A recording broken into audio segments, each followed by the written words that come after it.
नमस्कार, मी प्राध्यापक विष्णू दुधे।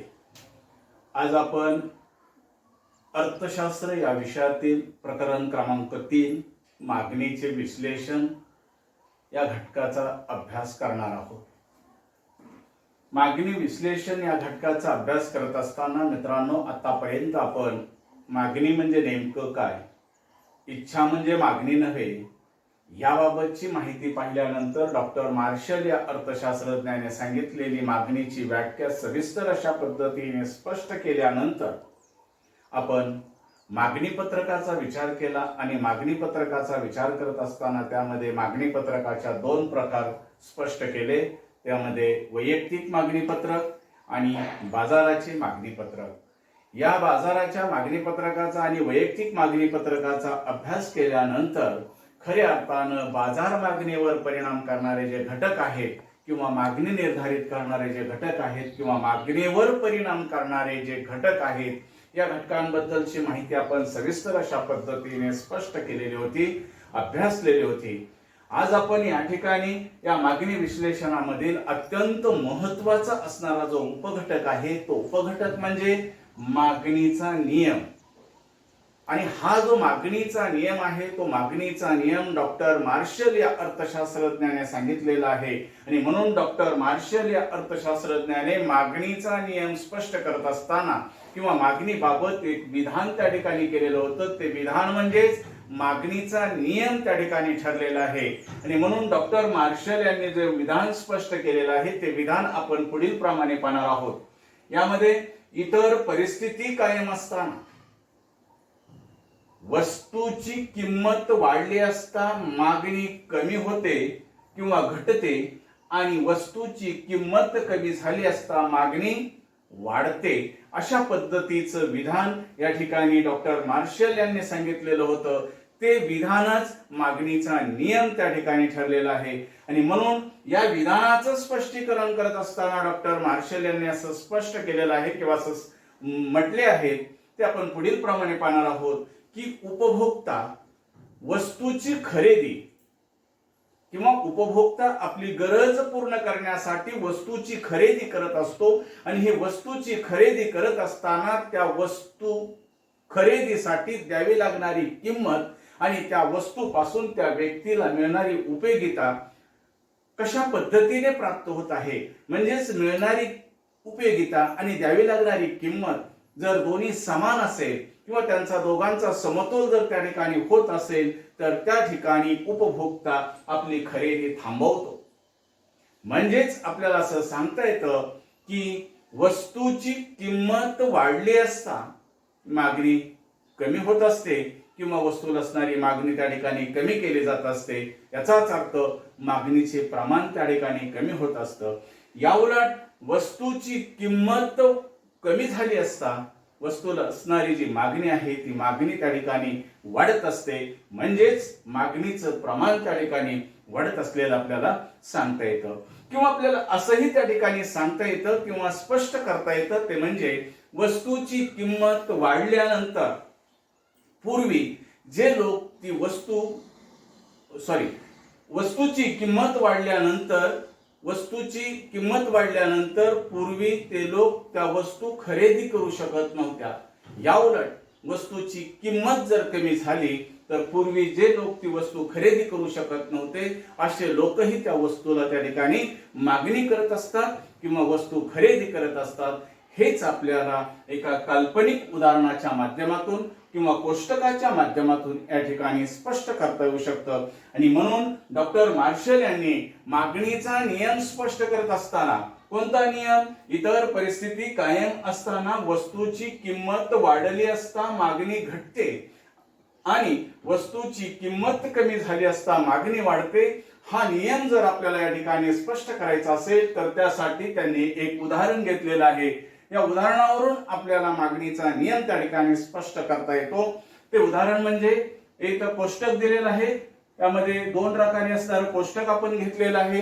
त्यामध्ये पहिल्या रकान्यामध्ये आपण वस्तूची किंमत घेतलेली आहे तर दुसऱ्या रकान्यामध्ये त्या किमतीला केली जाणारी जी मागणी आहे ती मागणी या ठिकाणी दर्शवलेली आहे। आणि म्हणून वस्तूची किंमत पाहत असताना प्रथमतः आपण या ठिकाणी पाहतो की 10 रुपये किंमत असताना उपभोक्त्याकडून किंवा लोकांच्याकडून त्या ठिकाणी 5च नगाला मागणी केलेली आहे. 9 रुपये किंमत असताना 10 नगाला मागणी केलेली आहे, तर 8 रुपये किंमत असताना 15 नगाला त्या ठिकाणी मागणी केलेली आहे आणि 7 रुपये किंमत असताना 20 नगाला मागणी केलेली आहे. एकंदरीत दृष्ट्या या कोष्टकाचा किंवा या तक्त्याचा जर आपण गांभीर्यपूर्वक विचार करण्याचा प्रयत्न केला तर आपल्याला असं दिसून येतं की वस्तूची किंमत 10, 9, 8, 7 या पद्धतीने कमी होत असताना वस्तूला असणारी मागणी 5, 10, 15, 20 या पद्धतीने वाढत गेलेली आहे. याचाच अर्थ वस्तूची किंमत, याचाच अर्थ इतर परिस्थिती कायम असताना वस्तूची किंमत कमी झाली की वस्तूला असणारी मागणी वाढत गेलेली आपल्याला दिसून येते.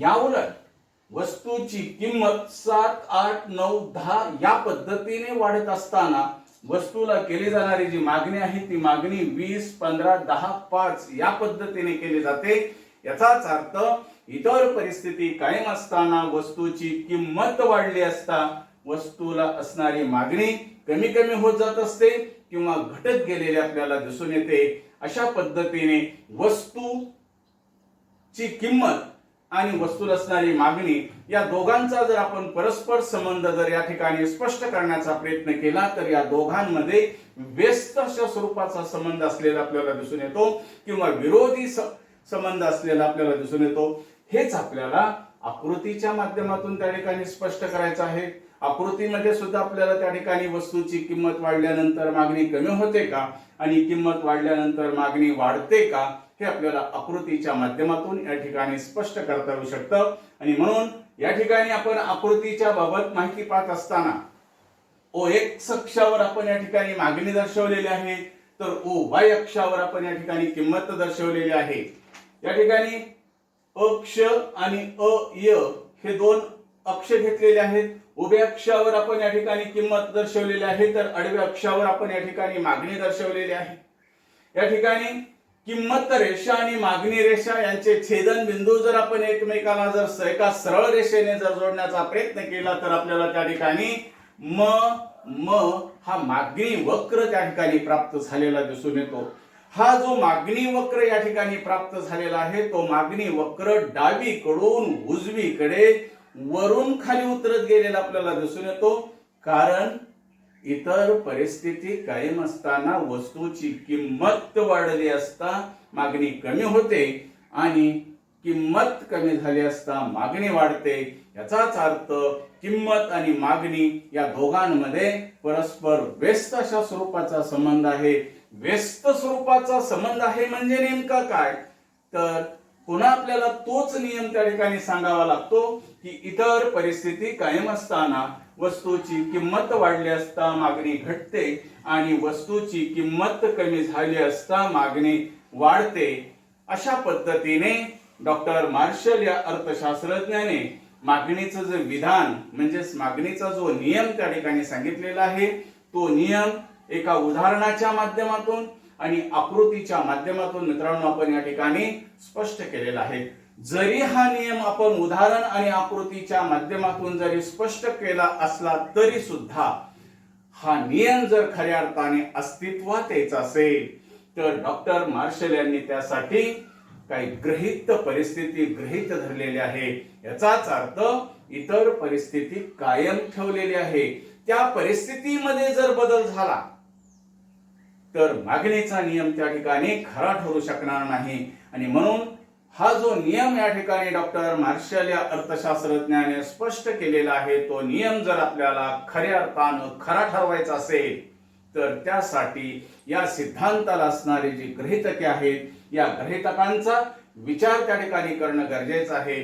या गृहीतकांवरच आधारित हा नियम या ठिकाणी स्पष्ट होऊ शकतो. ही जर गृहीतके गृहीत धरली नाही तर हा नियम या ठिकाणी खरा ठरू शकणार नाही. आणि म्हणून या सिद्धांताला असणारी जी गृहीतके आहेत या गृहीतकांचा विचार करत असताना त्यामध्ये पहिलं आणि महत्वाचं गृहीतक आहे ते म्हणजे लोकसंख्या कायम असली पाहिजे किंवा लोकसंख्या स्थिर असली पाहिजे. खऱ्या अर्थानं मित्रांनो आपल्याला या ठिकाणी असं सांगता येतं की वस्तूची मागणी ही लोकसंख्येवर अवलंबून असते. वस्तूची मागणी ही लोकसंख्येवर अवलंबून असते. मग लोकसंख्या कमी झाली, लोकसंख्या कमी जर झाली तर त्या ठिकाणी वस्तूला असणारी मागणी सुद्धा त्या ठिकाणी कमी होण्याची शक्यता असते किंवा कमी होत असते. याउलट लोकसंख्येचं प्रमाण जर त्या ठिकाणी वाढलं तर साहजिकच त्या ठिकाणी वस्तूला असणारी मागणी सुद्धा वाढत असलेली आपल्याला दिसून येते. म्हणजेच किंमत वाढली तरी सुद्धा त्या ठिकाणी त्या वस्तूला मागणी वाढू शकते. आणि म्हणून या ठिकाणी डॉक्टर मार्शल यांनी असं स्पष्ट केलेलं आहे की लोकसंख्येचं प्रमाण कायम असलं पाहिजे. लोकसंख्येमध्ये कसल्याच प्रकारचा बदल होता कामा नये. जेवढी लोकसंख्या आहे तेवढीच लोकसंख्या असली पाहिजे. त्याच्यामध्ये एका नगाने किंवा एका संख्येने सुद्धा लोकसंख्या वाढता कामा नये किंवा एका नगाने किंवा एका संख्येने सुद्धा लोकसंख्या कमी होता कामा नये. तरच हा नियम या ठिकाणी खरा ठरू शकतो, अन्यथा नाही. त्याच्यानंतर दुसरं महत्वाचं गृहीतक या ठिकाणी त्यांनी गृहीत धरलेलं आहे ते म्हणजे लोकांचे उत्पन्न कायम असले पाहिजे.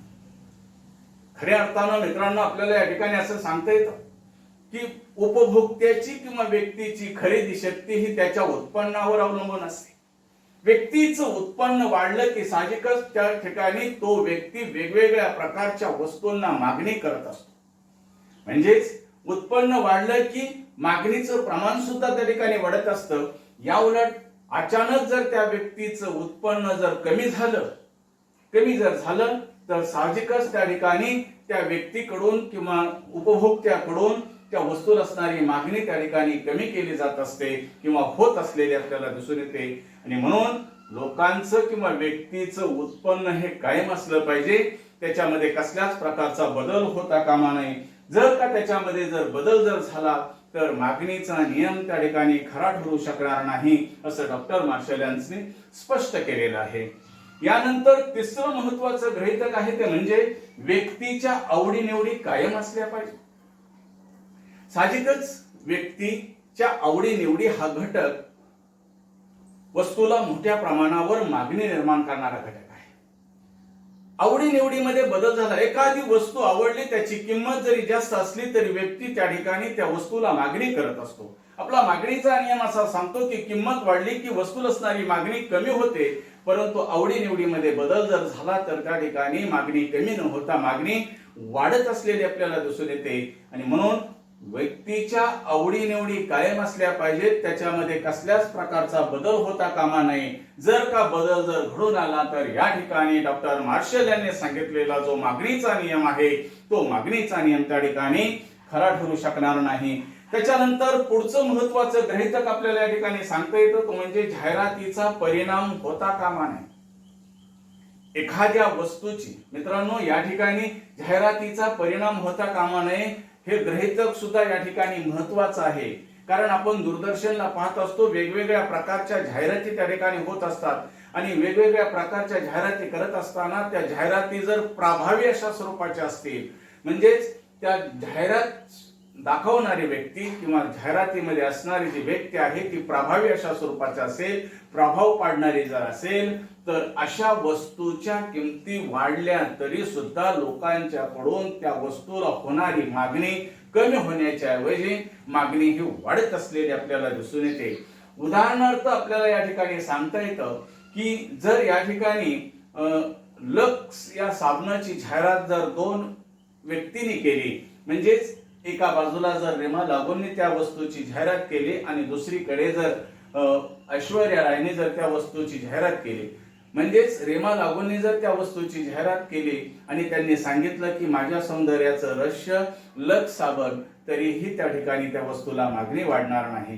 याउलट ऐश्वर्या रायने जर त्या वस्तूची जाहिरात केली आणि त्यांनी म्हटलं की माझ्या सौंदर्याचं रहस्य लक्स साबण, तर मित्रांनो त्या ठिकाणी 2 वर्षाच्या मुलापासून ते 60 वर्षाच्या माणसापर्यंत प्रत्येक जण लक्स साबणच खरेदी करण्याचा प्रयत्न करत असतो. याचाच अर्थ आपल्याला असं सांगता येतं की जाहिरात प्रभावी स्वरूपाची असेल तर वस्तूला असणारी मागणी ही त्या ठिकाणी मोठ्या प्रमाणावर वाढत असते.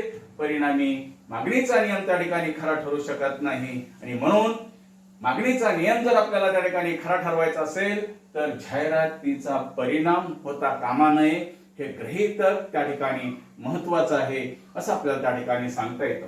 त्याच्यानंतर पुढचं महत्वाचं गृहीतक या ठिकाणी डॉक्टर मार्शल यांनी गृहीत धरलेलं आहे ते म्हणजे बचत करण्याची सवय कायम असते. आता बचत करण्याची सवय कायम असली पाहिजे या गृहीतकाचा विचार करत असताना आपल्याला असं सांगता येतं की बचत म्हणजे नेमकं काय. तर बचत म्हणजे एकूण उत्पन्नातून एकूण उपभोग खर्च वजा केल्यानंतर जी रक्कम त्या ठिकाणी शिल्लक राहते त्यास बचत असं म्हटलेलं आहे. आणि म्हणून या बचतीचं प्रमाण किंवा बचतीची सवय वाढली तर त्या ठिकाणी आपल्याला सांगता येतं की किंमत कमी होऊन देखील त्या ठिकाणी वस्तूची मागणी कमीच होत असलेली आपल्याला दिसून येते. म्हणजे सांगायचं तात्पर्य एवढंच आहे की ही जी बचत आहे ही बचतीचं प्रमाण त्या ठिकाणी कायम असलं पाहिजे, त्याच्यामध्ये कसल्याच प्रकारचा बदल होता कामा नये. आणि म्हणून हे एक गृहीतक या ठिकाणी महत्वाचं आहे. त्याच्यानंतर पुढचं महत्वाचं गृहीतक डॉक्टर मार्शल यांनी सांगितलेलं आहे ते म्हणजे परस्पर पूरक वस्तूंच्या किमती. परस्पर पूरक वस्तूंच्या किमती हा घटक सुद्धा या ठिकाणी डॉक्टर मार्शल यांनी गृहीत धरलेला आहे. याचाच अर्थ एकमेकांवर अवलंबून असणाऱ्या वस्तू, एक वस्तू दुसऱ्या वस्तूवर अवलंबून असते आणि अशा वेळेस एका वस्तूची किंमत कमी झाली किंवा दुसऱ्या वस्तूची किंमत वाढली म्हणजेच या ज्या परस्पर पूरक वस्तूच्या किमती आहेत या किमती कायम असल्या पाहिजेत. उदाहरणार्थ मोटारसायकल आणि पेट्रोल या वस्तूचा जर आपण या ठिकाणी विचार केला की मोटारसायकलची किंमत कमी झाली तर साहजिकच त्या ठिकाणी मोटारसायकल असणारी मागणी वाढते, परंतु पेट्रोलच्या किमती वाढल्या तर मागणी कमी होण्याच्या ऐवजी पेट्रोलची मागणी त्या ठिकाणी मोठ्या प्रमाणावर वाढत असलेली आपल्याला दिसून येते. आणि म्हणून मागणीचा नियम त्या ठिकाणी खरा ठरू शकत नाही. आणि म्हणून मागणीचा नियम मित्रांनो जर आपल्याला खरा ठरवायचा असेल तर त्यासाठी परस्पर पूरक असणाऱ्या ज्या वस्तू आहेत त्या वस्तूच्या किमतीमध्ये कसल्याच प्रकारचा बदल होता कामा नये. जर का बदल जर झाला तर मागणीचा नियम त्या ठिकाणी खरा ठरू शकणार नाही. आणि त्याच्यानंतर पुढचं एक गृहीतक त्या ठिकाणी डॉक्टर मार्शल यांनी त्या ठिकाणी सांगण्याचा प्रयत्न केलेला आहे ते म्हणजे पुरवठ्याची परिस्थिती कायम असली पाहिजे. आता पुरवठ्याची परिस्थिती कायम असली पाहिजे याचा अभ्यास करत असताना डॉक्टर मार्शल यांनी असं स्पष्ट केलेलं आहे ते असं म्हणतात की बाजारामध्ये अनेक वेळा वस्तूचा पुरवठा कमी जास्त होण्याची शक्यता असते. अशा वेळी काही गोष्टींचा विचार करत असताना काही गोष्टींचा पुरवठा त्या ठिकाणी कमी होणार असेल, काही वस्तूंचा पुरवठा त्या ठिकाणी कमी होणार असेल तर किंमत वाढून सुद्धा त्या ठिकाणी ती वस्तू लोकांच्याकडून जास्तीत जास्त खरेदी केली जात असते. आणि म्हणून पुरवठ्याची स्थिती ही कायम असली पाहिजे. कारण मित्रांनो आपल्याला माहिती की बाजारपेठेमध्ये अचानक त्या ठिकाणी अफवा पसरवली जात असते की 4 महिन्याने किंवा 2 महिन्याने किंवा पुढील 15 दिवसापासून साखरेचा पुरवठा कमी होणार आहे, साखर उपलब्ध होणार नाही, अशी त्या ठिकाणी अफवा पसरवली जात असते. परिणामी अशा वेळेस व्यापाऱ्यांकडून वस्तूच्या किमती म्हणजेच त्या साखरेच्या किमती त्या ठिकाणी वाढवल्या जात असतात. किमती वाढवल्यानंतर खऱ्या अर्थानं त्या ठिकाणी त्या वस्तूला असणारी मागणी कमी होणं गरजेचं असतं, परंतु मागणी कमी होण्याच्या ऐवजी लोकांच्याकडून त्या वस्तूला मागणी मोठ्या प्रमाणावर केली जात असते. आणि म्हणून मागणीचा नियम त्या ठिकाणी खरा ठरू शकत नाही. याच्यासाठी मागणीचा नियम जर आपल्याला त्या ठिकाणी खरा ठरवायचा असेल तर पुरवठ्याची परिस्थिती कायम असली पाहिजे, असणं गरजेचं आहे. तरच मागणीचा नियम जो काय डॉक्टर मार्शल या अर्थशास्त्रज्ञाने सांगितलेला आहे तो नियम त्या ठिकाणी खरा ठरू शकतो. आणि यानंतर शेवटचं गृहीतक त्या ठिकाणी त्यांनी सांगण्याचा प्रयत्न केलेला आहे तो म्हणजे वस्तूचा उपभोग कायम असावा. काही वस्तूंच्या बाबतीत किंमत कमी होऊन सुद्धा उपभोग सातत्य नसल्यामुळे म्हणजे तुम्ही ज्या वस्तूचा उपभोग घेत आहात त्या वस्तूच्या उपभोगामध्ये सातत्य नसल्यामुळे म्हणजे आज वेगळ्या वस्तूचा उपभोग घेतला, उद्या दुसऱ्या वस्तूचा उपभोग घेतला, परवा तिसऱ्या वस्तूचा उपभोग घेतला, याचाच अर्थ एकाच वस्तूचा उपभोग सातत्य त्या ठिकाणी नसल्यामुळे मागणी कमी होते. म्हणूनच उपभोग सातत्य असेल तरच हा जो डॉक्टर मार्शल यांनी सांगितलेला जो नियम आहे किंवा जे विधान सांगितलेलं आहे ते विधान त्या ठिकाणी खरं ठरू शकतं। अशा पद्धतीने मित्रांनो आपण या ठिकाणी मागणी विश्लेषणामध्ये अत्यंत महत्वाचा असणारा जो घटक आहे तो म्हणजे मागणीचा जो नियम आहे तो नियम आपण या ठिकाणी त्याचं विधान पाहिलेलं आहे। त्याचबरोबर ते विधान आपण प्रास्ताविकेच्या माध्यमातून स्पष्ट केलेलं आहे। तेच विधान किंवा तोच नियम आपण उदाहरणाच्या माध्यमातून पाहिला, तोच नियम किंवा विधान आपण आकृतीच्या माध्यमातून पाहिला आणि हे विधान खरं ठरवण्यासाठी डॉक्टर मार्शल यांनी जी परिस्थिती गृहीत धरलेली होती ती परिस्थिती म्हणजेच या सिद्धांताला असणारी जी गृहीतके आहेत या गृहीतकांचा आपण या ठिकाणी विचार केलेला आहे आणि हा विचार करून हा सिद्धांत आपण खरा ठरवण्याचा प्रयत्न केला। असं असलं तरी सुद्धा मित्रांनो या सिद्धांताला ग्रहण लागलेलं आहे, कारण अनेक नवसनातनपंथीय अर्थशास्त्रज्ञांनी या सिद्धांतावर आक्षेप घेतलेले आहेत, आरोप केलेले आहेत। म्हणजेच काही वस्तूंच्या बाबतीत हा सिद्धांत त्या ठिकाणी खरा ठरू शकत नाही आणि म्हणून या सिद्धांताला असणारे जे अपवाद आहेत या अपवादाबद्दलची माहिती आपण पुढील वेळेस आपण त्या ठिकाणी स्पष्ट करणार आहोत। धन्यवाद।